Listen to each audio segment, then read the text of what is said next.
सब लोग अपने रेनबो बजीज जो है वो बेच रहे हैं। आजकल आप देख रहे होंगे कि ऐड लग रहे हैं रेनबो बजीज के बहुत ज़्यादा। पहले रेनबो बजीज ढूंढने से नहीं मिल रहे थे और अब इतने ज़्यादा मिल रहे हैं कि खरीदार कम पड़ रहे हैं। तो मैं आपको बताऊंगा कि ऐसा हो क्यों रहा है, अचानक लोग अपने रेनबो निकाल क्यों रहे हैं। लेकिन गौर से सुनिएगा इस बात को, हर बात को सुन के एकदम चौंक नहीं जाया करें, पूरी बात सुन लिया करें। लोग इसलिए बेच रहे हैं क्योंकि जिसको वो रेनबो समझ के रख रहे थे, मतलब लोगों ने जो रेनबो रखे हुए थे, लोगों को अब पता चला कि ये तो वो रेनबो है ही नहीं जिसको रेनबो कहा जाना चाहिए। तो अब उनको एहसास हो रहा है कि उन्होंने सारा कचरा जमा कर लिया है। तो अब वो लोग निकालने के चक्कर में है सारे, हर बंदा अपना कचरा निकाल रहा है। और नए बंदे के लिए तो हर चीज़ ही रेनबो होती है, फिर आपको पता है। उसके लिए डाइल्यूट भी रेनबो है, उसके लिए एफवीजी भी रेनबो है, उसके लिए नॉन ऑफलाइन भी रेनबो है। तो उसके लिए तो हर चीज़ ही रेनबो है, बेचारा नया आने वाले को पता नहीं होता इतना। अच्छा, मैं भी बहुत ज़्यादा डीप नॉलेज नहीं रखता था, बट अब मैंने स्टडी कर लिया है काफ़ी ज़्यादा रेनबो के ऊपर। मैं गायब भी इसलिए हो गया था क्योंकि मैं रेनबो पर स्टडी कर रहा था। तकरीबन 6-7 दिन हो गए मैंने कोई वीडियो नहीं बनाई। उसकी वजह यही थी कि कोई गलती ना हो जाए वीडियो बनाते हुए। प्रॉपर स्टडी कर लो, प्रॉपर सर्चिंग कर लो, प्रॉपर लोगों से मिल लो। अच्छा, मैंने क्या किया, मैंने रेनबो की जो कम्युनिटी है, आपको फेसबुक पर कम्युनिटी मिल जाएगी रेनबो की। रेनबो बजीज रखने वाले लोग, पालने वाले लोग, खरीदने वाले लोग, बेचने वाले लोग, जो एड्स वगैरह लगाते हैं, वो कम्युनिटी का हिस्सा आप बन सकते हैं अगर आप चाहें तो। तो मैंने क्या किया कि लर्निंग के लिए मैंने जिन जिन लोगों ने ऐड लगाए हुए थे उनसे रब्ता किया और उनसे परचेजिंग शुरू कर दी जानबूझकर। हालांकि मुझे पता था कि वो रेनबो इतने कोई खास नहीं है, बट मैंने परचेजिंग शुरू कर दी और जितने पैसे उन्होंने कहे मैं देता रहा और खरीदता रहा। और साथ साथ लर्न करता रहा उन लोगों से कि वो क्या सोच रहे हैं, वो क्या कर रहे हैं, वो कैसे खरीदते हैं, वो कैसे बेचते हैं। मैं प्रॉपर तरीके से जो है ना चीज़ों को जानने की कोशिश करता हूँ ताकि जितनी बेहतर हो सके उतना वीडियो बना सकूँ। अब हुआ ये कि रेनबो का एक बहुत ज़्यादा चार्म है, बहुत ब्यूटीफुल बर्ड है। सामने जो आप क्वालिटी देख रहे हैं ना, ये क्वालिटी बहुत आउटस्टैंडिंग क्वालिटी है। ये प्रॉपर क्लियर विंग रेनबोज हैं, बहुत ही अच्छी मार्किंग के अंदर हैं, बहुत डार्क फैक्टर के अंदर हैं और इनका गोल्डन फेस बहुत ही खूबसूरत है। तो इस तरह के बर्ड इतनी आसानी से यहाँ पे आपको नहीं मिलेंगे। यहाँ पे आपको बहुत हुआ तो ऐसे मिल जाएंगे जो भी आपको सामने नज़र आ रहे हैं। ये भी रेनबोज ही हैं, ये भी वॉयलेट ही है, बट ये वो क्वालिटी नहीं है जो इससे पहले आपने अभी देखी। तो इसमें फैक्टर्स आते हैं, सिंगल फैक्टर, डबल फैक्टर, ठीक है। तो एक होता है जी, एक होता है डार्क फैक्टर। डार्क फैक्टर का मतलब ये होता है, एक सिंगल फैक्टर होता है मतलब कि हल्का फैक्टर है, एक डबल फैक्टर होता है, इसको गहरा फैक्टर कहते हैं, एक होता है डार्क फैक्टर। डार्क फैक्टर जो है सिर्फ रेनबो में नहीं होता बल्कि सन कोन्योर में भी होता है, रेड फैक्टर के नाम से आपने सुना होगा। तो इसमें वॉयलेट फैक्टर्स आते हैं रेनबो के अंदर। वो इतने डार्क होते हैं, इतने डार्क होते हैं कि सारी गेम ही उनकी। असल रेनबो का जो शौक है ना, वो चक्कर ही सारा उनका है। तो अब हमारे जो लोग हैं पाकिस्तान में, वो वीडियोस देख रहे हैं, टर्किश वीडियोस देख रहे हैं और चीज़ों को सीख रहे हैं, लर्न कर रहे हैं। तो अब उनको एहसास हो रहा है कि उन्होंने जो रेनबो ली है ना, ये मज़ा नहीं है इनमें। तो वो बेचारे सारे अपने जो रेनबो है निकाल रहे हैं एक एक करके। कोई 6,000 का बेच रहा है कोई 8,000 का बेच रहा है। सामने जो आप रेनबो देख रहे हैं ये भी अच्छी क्वालिटी का है, बट ये सी ग्रीन है। वॉयलेट ब्लू सीरीज में ही आता है ये भी बर्ड, ये ब्लू सीरीज का बर्ड है। कई लोग समझते हैं कि ग्रीन जो है वो रेनबो बजरी होता ही नहीं है, ये ग्रीन है, सी ग्रीन कहते हैं उसको। तो मैंने आपको इन्फॉर्मेशन के लिए बताया कि उसको भी रेनबो कहा जाता है और रेनबो की अच्छी क्वालिटी थी जो भी आपने पीछे वीडियो में देखी। तो मकसद कहने का ये है कि अभी इस वक्त अगर आप ख़रीदारी कर रहे हैं, मैं आपको क्या मशवरे देना चाहूँगा वो सुन लें आप। पहली बात ये कि हर चमकती चीज़ सोना नहीं होती।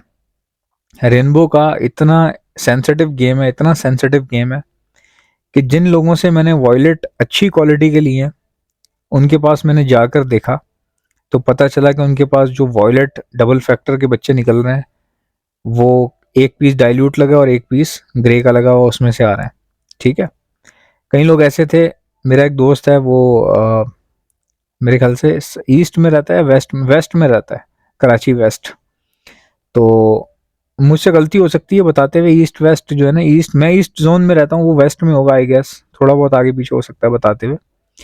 तो उससे मैंने बर्ड लिए कुछ, तीन दो बर्ड लिए मैंने उससे, सिर्फ दो बर्ड वॉयलेट के अंदर थे, एक सिंगल फैक्टर था, एक डबल फैक्टर था। तो मैंने बोला इनके पेरेंट्स क्या हैं आपके पास, उसने मुझे पेरेंट्स दिखाए, मैं तो हैरान रह गया। मतलब डाइल्यूट ग्रीन यार, डाइल्यूट ग्रीन, डाइल्यूट ग्रीन के दोनों पीसेस हैं और बच्चे उसमें से एक वॉयलेट सिंगल फैक्टर का निकल रहा है, एक वॉयलेट डबल फैक्टर का निकल रहा है और एक रेड आई का बच्चा निकला है। तो आप देखें, और जिन लोगों ने वॉयलेट लगाए हुए हैं, विजुअल वॉयलेट लगाए हुए हैं, उनके पास भी मेरे चक्कर लगा। हमारे बहुत अच्छे दोस्त हैं, उनके पास भी मेरा जाना हुआ। तो मैंने देखा कि उन्होंने जो डार्क फैक्टर यूज किया है उसमें से बच्चे जो है वो उस क्वालिटी के नहीं निकल रहे। तो एक उल्टा ही सीन चल रहा है भाई, उल्टा ही सीन चल रहा है। अगर आप डार्क फैक्टर के ले रहे हैं पेरेंट्स ये जोड़ा, जरूरी नहीं है कि वो डार्क फैक्टर ही के बच्चे निकालेगा, वो आपके पास डाइल्यूट भी निकाल सकता है। और किसी का नसीब इतना अच्छा मैंने देखा है कि वो डाइल्यूट का पेयर लेकर आए हैं, उसमें से वॉयलेट डबल फैक्टर के बच्चे निकल रहे हैं। ठीक है, तो मैंने ऐसे ऐसे लोग देखे हैं, और इस तरह मतलब मैंने सिस्टम देखा बजीज के अंदर। तो बहुत खूबसूरत काम है इसके अंदर, बहुत खूबसूरत काम है। अब कहने का मकसद ये है कि आपको मशवरा क्या दूंगा भाई, आ, किसी भी वॉयलेट डबल फैक्टर को जो है ना बहुत ज़्यादा जहन पे सवार ना करें। खरीदें ज़रूर, सवार ना करें। दूसरा, किसी डाइल्यूट बर्ड को अंडर एस्टिमेट ना करें। अगर कोई डाइल्यूट बर्ड आपने रखा हुआ और आप उसको इसलिए निकाल रहे हैं कि यार मेरे पास बच्चे अच्छे नहीं आएंगे या आ नहीं रहे हैं, तो आप एक बर्ड डाइल्यूट इस्तेमाल कर लें। मजबूरी है अगर आपकी, क्योंकि अगर आपने खरीदा हुआ है, ब्रीड कर रहा है। पहली बात तो ये कि ब्रीड करना बड़ा मुश्किल काम है, ब्रीड करवाना। एक चलती हुई चीज़ जो है ना उसको डिस्टर्ब नहीं करना चाहिए, भले वो कितनी ही सस्ती क्यों ना हो। एटलीस्ट वो आपके पास अंडे वंडे दे रही है, बच्चे दे रही है। तो अगर आपके पास कोई ऐसा डाइल्यूट का पेयर है जो कि अंडे बच्चे दे रहा है लेकिन बच्चे हल्के कलर के निकल रहे हैं, तो वो पेयर तोड़ दें आप बेशक। उसके लिए आप दूसरा यानी कि एक और पेयर खरीद के उनको आपस में ऑल्टरनेट करके लगा दें। ऐसा करने से बच्चे आपके पास जो है, हो सकता है कि कुछ बच्चे आपके पास डबल फैक्टर या सिंगल फैक्टर वॉयलेट में आना शुरू हो जाए आपके पास। ऐसा बिल्कुल पॉसिबल है। और जो लोग आपको मतलब कि एस्टिमेशन देते हैं ना कि इसको इससे लगाओगे तो ये ही निकलेगा या उसको उससे लगाओगे तो वो ही निकलेगा, ऐसा कुछ भी नहीं है। मैंने खुद जो है प्रैक्टिकली लोगों के पास जाके विजिट करके देख लिया है भाई। सब जो है ना मतलब ऐसा ही है कि नसीब से आ रही है ब्रीड। मतलब डार्क फैक्टर या single factor double factor violet के अंदर ये सब नसीब से निकल रहे हैं। जो लोग जितनी वर्किंग करके जितना होशियार समझते हैं ना खुद को, लेकिन उनके पास मैंने देखा है कि वो उस लेवल का रिजल्ट नहीं आ रहा। ठीक है, बहुत सारे लोग मैंने देखे जीनियस हैं, उनको बहुत ज़्यादा पता है बर्ड्स के बारे में, रेनबोस के बारे में, कॉम्बिनेशंस के बारे में, कलर कॉम्बिनेशन का भी आइडिया है, बट उनके पास वो रिजल्ट नहीं आ रहा। जो हमारे एक दोस्त हैं उनके पास बिल्कुल नॉर्मल बर्ड लगे हुए हैं बट बहुत अच्छा रिजल्ट आ रहा है, बहुत अच्छा, मतलब कि एक कह लें कि अच्छा बिजनेस भी कर रहे हैं वो, रिजल्ट भी अच्छा आ रहा है। तो लोगों को देखा देखी आप अपने पेयर ना सेल करें भाई। अगर आपके पास डाइल्यूट के हैं तो आप कुछ डार्क फैक्टर के बर्ड्स ले लें बाहर से, और उनको जो है वो अपने पेयर के साथ तोड़ कर लगा दें। ठीक है, हमारे एक दोस्त हैं नुमान भाई, कारोबारी शख्सियत हैं, वो अक्सर एक बात कहते हैं कि जो गायें दूध दे रही हो ना वो कभी बेचनी नहीं चाहिए। तो जो पेयर आपके पास ब्रीड कर रहे हैं, भले हल्के बच्चे निकाल रहे हैं, जैसे भी निकाल रहे हैं, उनकी आप कदर करें। और उनको आप ये ना समझें कि भाई ये किसी काम के नहीं है। रेनबो में हर चीज़ काम की होती है, ये मैंने आपको भी बता दिया। रेनबो बजीज में हर चीज़ काम की होती है।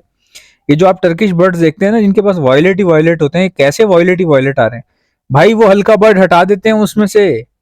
जो उनके पास डाइल्यूट बर्ड्स होते हैं ना वो वीडियो में नहीं लेते। जितने भी बड़े ब्रीडर हैं वो फॉरेन साइड पे करते हैं इस तरह का बर्ड। वो टॉप क्वालिटी बर्ड अपने रखते हैं फोटो सेशन के लिए, वीडियोस के लिए। इसका ये मतलब नहीं होता कि उनके पास निकल ही वो रहे हैं। समझ रहे हैं मेरी बात को? चैनल को सब्सक्राइब भी कर लें और लाइक भी कर लीजिएगा वीडियो को। लाभ।